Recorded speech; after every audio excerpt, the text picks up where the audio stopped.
సర్వపిండి పెట్టుకోవడానికి కావాల్సిన పదార్థాలు ముందుగా మిర్చి, ఉల్లిపాయ, వెల్లిపాయ, జీలకర్రని మిక్సీ పట్టి పక్కన పెట్టుకోవాలి.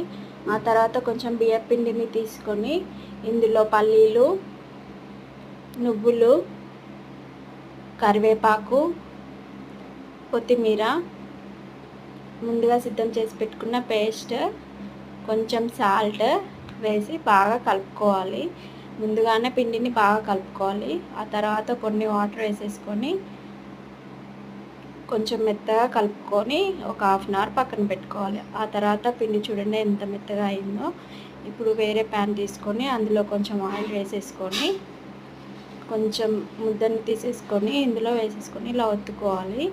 ఆ తర్వాత ఇలా హోల్స్ పెట్టుకోవాలి, మంచిగా కాలుతుంది అందుకోసమని. ఇప్పుడు స్టవ్ పైన పెట్టి సిమ్లో పెట్టి ఒక 10 నిమిషాలు పెట్టుకోవాలి. అంతే, సర్వపిండి రెడీ.